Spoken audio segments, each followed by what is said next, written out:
Welcome to Chapter 16, Life on Earth.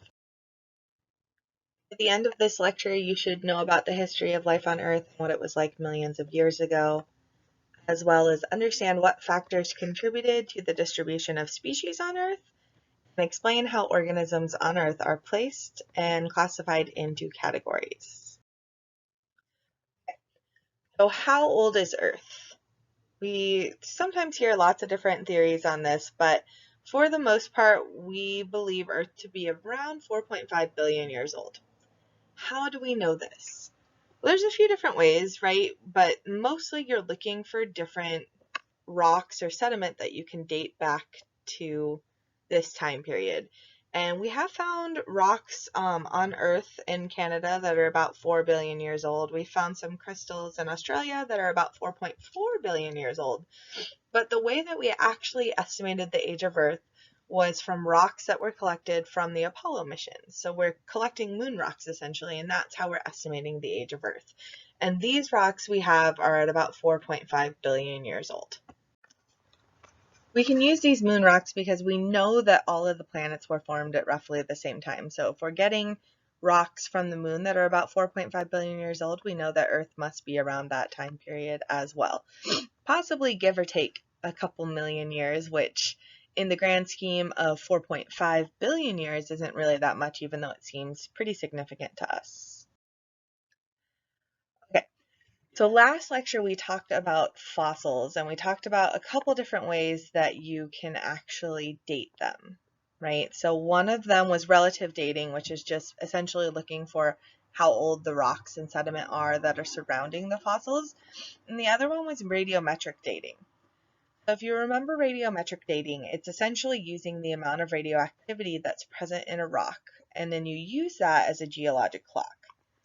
So essentially you have these different radioactive isotopes, and radioactive isotopes are just unstable forms of an element that decay into another element by emitting energetic particles, or basically emitting radiation.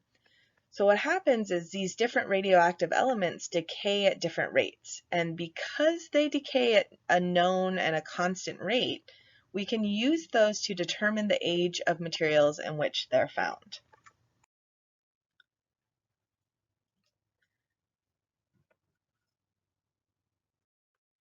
So using known decay rates or known radioactive isotopes, we can essentially estimate how old different rocks are. We can even estimate how old different fossils are, and thereby also estimate how old Earth is. So the minerals in these rocks contain a certain amount of these radioactive isotopes, right? And we have these radioactive isotopes that we're looking at, and when they decay and transform into different elements, that's how we know how old they are. So you can see a newly formed rock right here. And then we have the same rock that's gone through different phases at a much later time. And you can see the red here is uranium-238, the blue is the lead-206, and you can see over time that uranium-238 after a little bit of time turns into thorium-234, and after even more time turns into lead-206. So depending on how much of each of these isotopes or each of these elements you see in a sample can tell you exactly how old, or relatively how old, that sample would be. And the way they do this is by estimating what's called a half-life. So a half-life means the time it takes for half the isotope in a sample to break down. So if we're looking at a volcanic eruption and it's depositing all of this rock and ash, and it has these zircon crystals in it. So these zircon crystals have 100% uranium and 0% lead. So at the time of eruption, we have 0% lead, right? And then if we're looking at zircon later and we're looking at it in the ash layer, and all of a sudden we find 35% lead, that can tell us a little bit about the half-life as well. So you can see here our constant rate of uranium-238 decay. So again, it's known and it's constant, and that's how we can use it to determine the age of the materials in which they're actually found. So say that you have some isotope, right? You have 1 gram of an isotope and you know that its half-life is 5,000 years. So if you have 1 gram of this and its half-life is 5,000 years, after 5,000 years, how much would remain, right? So we start with 1 gram, we go through 5,000 years, and it's at half-life, which means that we're at half of what we started with. So after 5,000 years of a 1 gram sample, we would then be at 0.5 grams. Okay, so that's how we know how old Earth is, right? We've used radiometric dating to be able to look at how old rocks are, both on Earth as well as on different planets, mostly the moon for us. So how did life actually begin? Well, even though the Earth is 4.5 billion years old, life didn't quite start then. We didn't start off with a planet full of life, right? It actually took quite a bit of time to have life show up on Earth, and we think that it happened about 3 billion years ago, okay? But there was no discernible evidence left. So there's a few different theories, and you've probably heard of some of them, but for the most part, it required basically all of the right things to happen at one point in time. So we think that we started off with a lot of hydrogen, methane, and ammonia, right? And we also had some water vapor and possibly some lightning, okay? I'm not very good at drawing lightning. This is my Harry Potter drawing. So we had all of these gases and lightning, and the idea is that all of these inorganic molecules, so non-living, non-carbon based, right? All of these non-living things basically formed together, and when you had lightning and water vapor also in the mix, that it actually, this primordial soup is what we call it, that it actually formed organic molecules like amino acids. So a while back, these two guys, Harold Urey and Stanley Miller, hypothesized that they could synthesize these organic molecules by replicating the same sort of chemical environment that they had on early Earth. And shockingly to everyone else, they actually did it, right? So their experiment did yield some new organic molecules, including amino acids, which you remember amino acids are kind of like our building blocks of life, our building blocks of proteins. So they showed that it was possible to create molecules of life from inorganic materials. That's a pretty big experiment because it shows you that you didn't have to have what we necessarily consider life to continue having life. So life could have come from non-life, which is pretty interesting, and that seems to be essentially the biggest hypothesis right now, is that we came from that primordial soup mixed with lightning, essentially. So when all of that happened, what was life like? So we've got a geologic timeline that shows just how much the geography and climate have changed throughout Earth's history. And they've gone through some pretty dramatic changes. And we've all heard about climate change, and it makes the news pretty regularly now. And the climate change we're talking about now is somewhat similar, although arguably more anthropogenic, which just means human-induced. So we'll get into that a little bit later in the semester, but when we're talking about climate change throughout these different periods here, we're talking about natural climate change because humans did not exist yet. And so humans were not the reason for increasing greenhouse gases, essentially, or other things that were happening. Okay, so we can look at what our geologic timeline is and how things have changed so dramatically over the billions of years, really. We know this again by looking at the fossil record. So we can produce a really good geologic timescale of Earth through looking at this fossil record. And again, it's not complete, but it gives us a pretty good arc of life. And it shows just how much has changed in that time and how the climate's changed as well. Our oldest known fossils that we have are about 3.5 billion years ago, so we can kind of assume that that's sort of around the time that life came to be about. But when life first started here, our atmosphere actually lacked oxygen, so we didn't have organisms that really required oxygen at that time. So we started off with these things, these unicellular prokaryotes. So remember, we have prokaryotes and we have eukaryotes, right? Prokaryotes are mostly single-celled, mostly bacteria, but these guys actually used other gases as a fuel source. So they can use things like methane and other gases, right? But methane, we know, is one that very few organisms can use, especially us. We definitely can't use it. We require oxygen. So oxygen wasn't around at first, so we only had these unicellular prokaryotes all over the earth, essentially, that could use other gases as a fuel source. After about another 1.5 billion years later, which again, in the grand scheme of Earth is not very long, but to us it seems crazy long, right? But about 3 to 2.5 billion years ago, now we had these unicellular photosynthetic organisms. What do photosynthesizers do, right? So they can take CO2 and turn it into what? Exactly, they can turn it into oxygen. So now all of a sudden we've got oxygen. So oxygen starts to accumulate in the atmosphere, and now we can get sort of all sorts of new life happening from that as well. So after we started to get some photosynthesizers, our first multicellular eukaryotic organisms were very likely green algae. So these were also photosynthesizers, and they came about 1.2 billion years ago. Again, remember these timelines. A lot has happened in the last billion years or so of Earth's history. Marine invertebrates, so remember invertebrates are the ones without a backbone.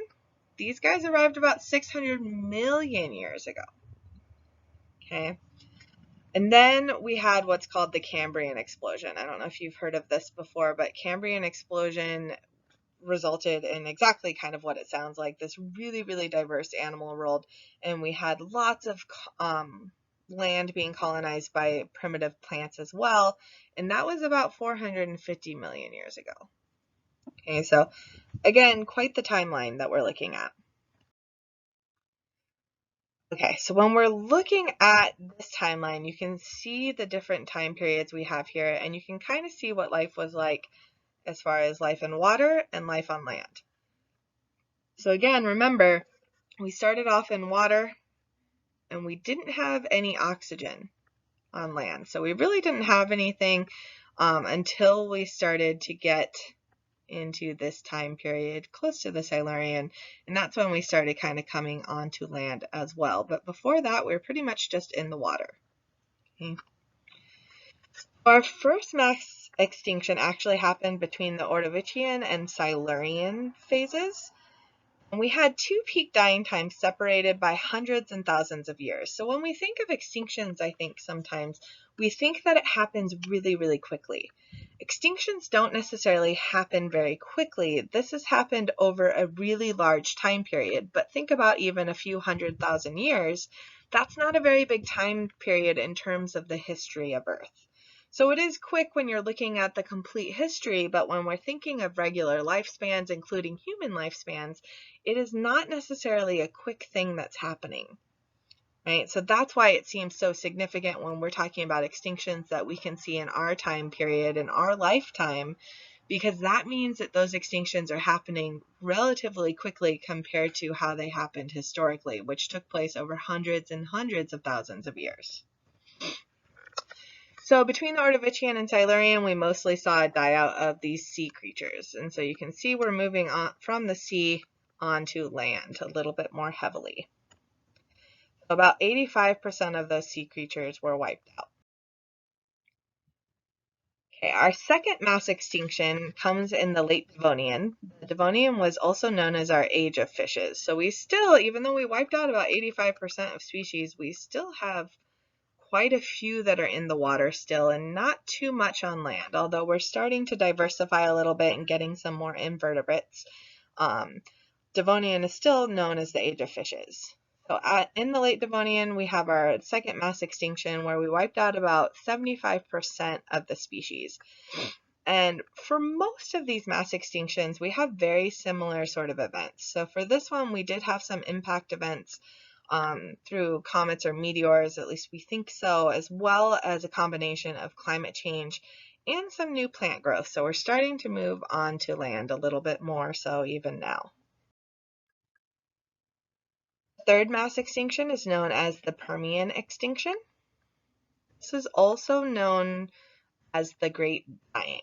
So this is where we knocked out almost everything. So 96 of our species died out, and only 4% survived, which means that the life on Earth that you see today came from only this 4% that basically made it through the Great Dying or the Permian extinction, which is pretty crazy because we've got pretty diverse life now, and it used to be even more diverse. Again, this didn't happen really quickly. This came in 2 separate phases. And the causes, again, were very similar. So it's thought that we had an asteroid impact as well as some flood basalt eruptions, which is basically just really heavy lava flow, which releases lots of different gases into the air and kind of traps them in the atmosphere. Really heavy methane release, pretty big drop in oxygen levels consequently, and also pretty big changes in sea level. And a lot of these are really related to natural climate change that was happening at the time. Okay, up next we have our Triassic-Jurassic extinction, and again, this one happened in 2 or 3 phases, so again, it took some time, and pretty similar, right? We've got climate change, those flood basalt eruptions or those volcanoes, as well as asteroid impacts. Lots of animals died here, mostly a lot of large reptiles and amphibians, so a little bit less diversity here from this Triassic-Jurassic extinction. Plants weren't super affected, so they were still thriving pretty well on land and still able to maintain the diversity that they had built up over the years. Okay, here's probably the one you hear most about. So this is our 5th mass extinction at the end of the Cretaceous period. This happened about 65 million years ago, and this was the extinction that killed off all our dinosaurs. So this was about 50 to 90% of all species, and this one actually did happen relatively rapidly.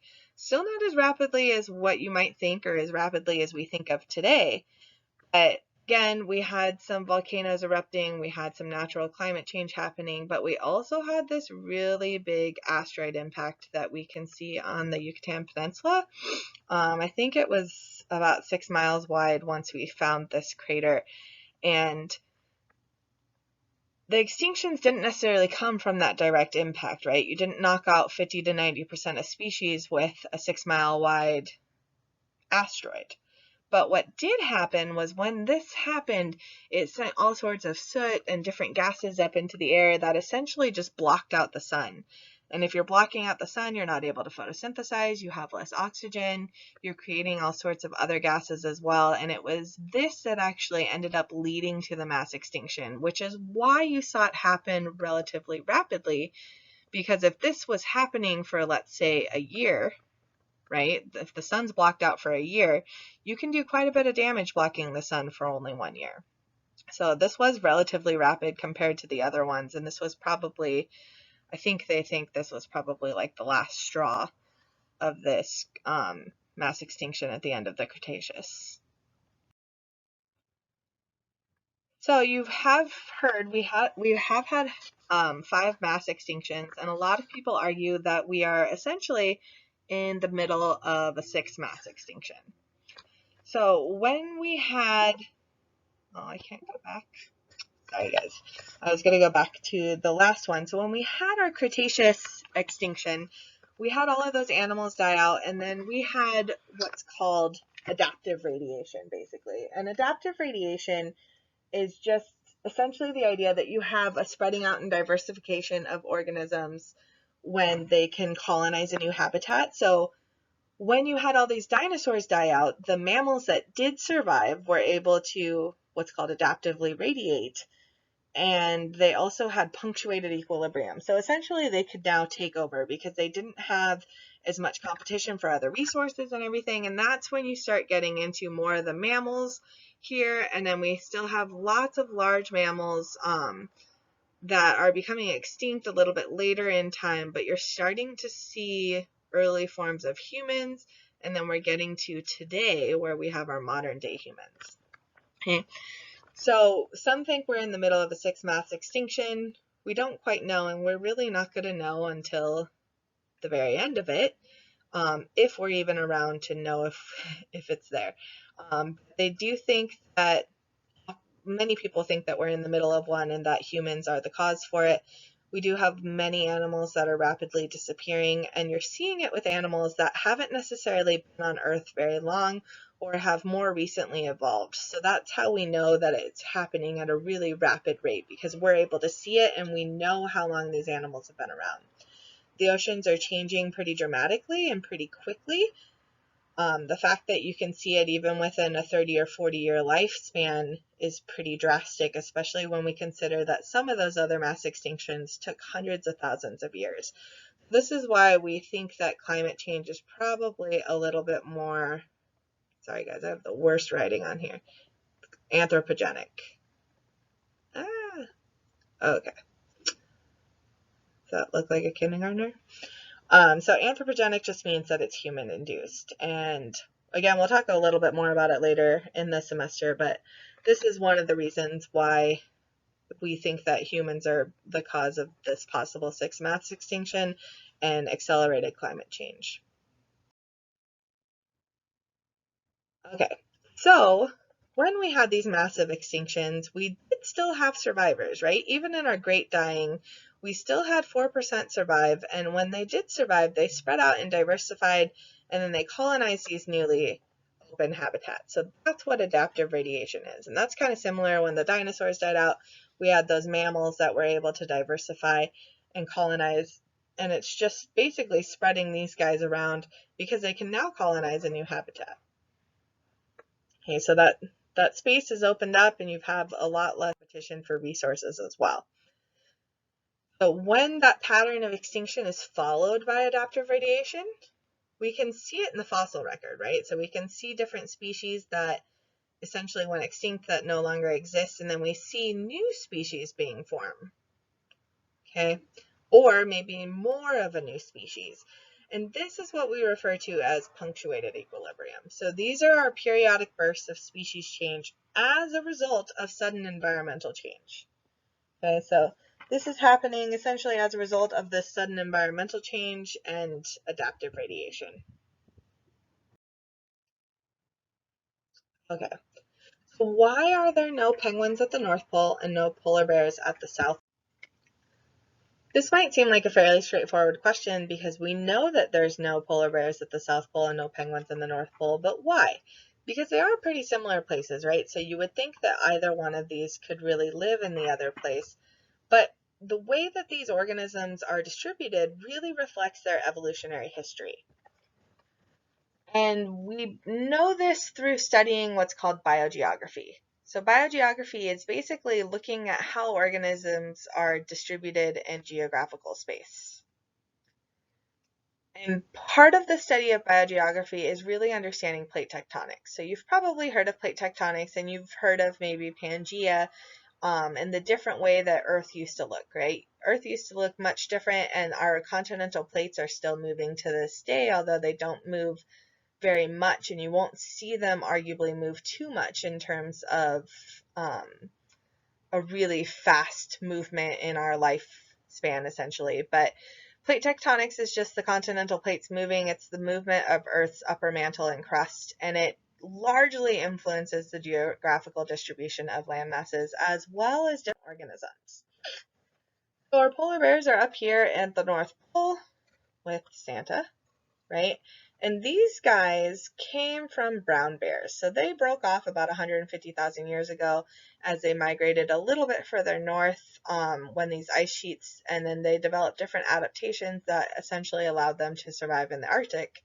Whereas our little penguin friends down here kind of evolved closer to New Zealand, Australia, and then they sort of, when all of this was connected, were able to move around a little bit more, and again, still adapted more things that were enabling them to be able to live in really, really cold climates.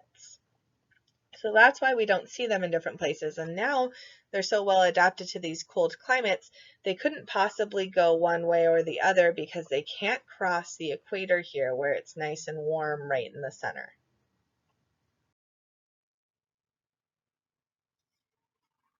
Okay, so we talked a little bit about phylogenetic trees last class, which are the things that look like this, right? That come at some node and then we branch off here. So when we're looking at these, we can see similar traits and we can see that organisms might look pretty similar to one another. But if they always look similar, does it mean that they have a common ancestor every single time? Right? It's not the only reason that they might appear similar. There's also something called convergent evolution that could be in place. So convergent evolution basically means that these organisms aren't very closely related, but they have evolved similar adaptations as a result of independent episodes of natural selection. So an example would be like birds and bats, right? They're not very closely related, but they seem like they could be because they're both basically have this ability to fly, and they've developed different wing adaptations essentially so that they can fly, although they adapted them in different ways and probably at different times to be able to be more fit for their environment. Another example of convergent evolution is like dorsal fins in dolphins and sharks. Dolphins and sharks aren't really very closely related, but they both have very similar fin structures. And another example is actually antifreeze. So antifreeze proteins in Arctic and Antarctic fishes. So these guys, in order to be able to live in really cold water, have these glycoproteins that basically lower the temperature at which their body fluids will freeze. So these glycoproteins that are in them, they function the same way, but the genes that code for them are very different. So these antifreeze proteins in Arctic and Antarctic fish have evolved separately and independently of one another, but they both evolved as a result of being able to live in that environment. And again, Arctic and Antarctic fishes, for the most part, really can't cross over to one region to another because you can't cross the equator or those tropical regions. So that's what convergent evolution is. Convergent evolution also, we have to consider a little bit of continental drift, which is very similar to our plate tectonics, right? And that's just the movement of these continents relative to one another. So because of plate tectonics, we have some continental drift happening. So we kind of started off all together, and then we've gradually gotten to what we look like in our modern day world. So this is just one example of continental drift, but when we're looking at marsupials, you can see the red here on the maps is our concentration of marsupials and where they've been and what actually probably happened. You can see that there were no marsupials in Australia, or what's known as the Australia region. So what probably ended up happening was they migrated through South America down into the Antarctic over to Australia, which is pretty interesting because Australia actually has a really, really high level of marsupials, arguably, I think, the most in the world. So now that we kind of understand how convergent evolution can happen, how different organisms evolve sort of separately in different places depending on their biogeography, how do we know how many species we actually have on Earth, and how do we keep track of them? As you can imagine, this is actually pretty difficult, and there are quite a few species on Earth. We estimate that there's probably somewhere between 5 to 30 million, which, if you're thinking about that, 5 to 30 million is a pretty big difference, right? And we don't know. We discover new species almost daily. We have only formally described about 1.5 million, and it actually takes quite a bit of work to be able to formally describe one. You need to collect several different specimens, do DNA analysis, all sorts of different things. But the way that we classify these animals is by using something called taxonomy. Okay, we have scientists that are referred to as taxonomists, and basically what they do is they go through and systematically identify, name, and classify organisms on a basis of shared traits. So you can see that we start up here with kingdom. We actually start with something before that, which is called domain, right? And then we go kingdom, phylum, class, order, family, genus, species. Okay, so we're gradually getting more and more inclusive. Okay, so the more inclusive we get, the fewer species we have, or the fewer organisms we have in that classification. So again, these categories are increasingly exclusive, or inclusive, either one. Wait, did I say that right? Yeah, so increasingly exclusive, sorry about that, until finally you only have one member that's included. Okay, so we go all the way from a domain which I'll draw these out in a second for you, to a species is our most exclusive. And in a species, there is only one. So let's say for humans, we are species Homo sapiens, right? Homo sapiens. Okay, so there's only one. There's no other species that we have grouped with us. And we have different categories. So we have, vertebrates, which are animals with a rigid backbone, versus invertebrates. We have mammals, which have mammary glands and a body that is covered with hair, which is just like us. So with humans, let's go through the whole list that we have here. Actually, we'll do that. I'll do that at the end so I can draw it out for you guys. We'll go through the different classification of naming things and how humans fit in. But again, so this is a phylogenetic tree, right? We talked about it a little bit in chapter 15. And essentially, you always start at the root, which is our common ancestor, right? So you'll see me abbreviate this a lot as CA. Doesn't stand for California, stands for common ancestor. And you can see that each branch here represents a new process of natural selection, which leads to a new species. Okay, sometimes it can lead to a group of species, like let's say in this case we have lizards, crocodiles, dinosaurs, which are now extinct, and birds. And then at each one of these, we have a node, right? So we've got a node in all of these different places. And say we grouped off here, we'd have another node here. So anywhere you see a branch, there would be a node from whichever branch it comes off of, essentially. And the node represents the last common ancestor, okay, for all organisms above this point in the tree. So in this case, we have our node right here, right? And our node right here represents the common ancestors for both dinosaurs and birds, okay? Well, how many branches does the tree of life have? If we have a few million described species and we think there's somewhere close to 5 to 30 million of them, you can imagine these trees get really, really intense, and they have quite a few branches, especially when you think that each living species has its own branch in a phylogenetic tree. Okay, so there's lots and lots of different trees, and this is a pretty old example of a tree, and it's very, very basic, essentially. They can get much more complicated than this. Luckily, you guys won't see anything too complicated in this class. Okay, so the highest category in our modern classification is the domain. So you saw in that last example that it started with kingdom. It actually goes one higher. We start with domain, and there's only 3 domains. So you can either fall into bacteria, archaea, or archaea. I think it's correctly pronounced archaea. And then we have eukarya, right? So eukarya is probably what you think of when we think of us, right? So we've got all the animals, we've got us, basically all of our multicellular eukaryotes we have here, okay? Archaea and bacteria are very similar. They're both, for the most part, prokaryotic. Archaea tend to be more like extremophiles. And again, we'll talk about each one of these domains a little bit more when we start talking about prokarya and eukarya.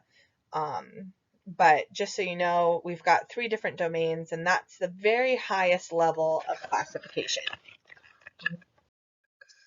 Okay, so let's go through our classification system.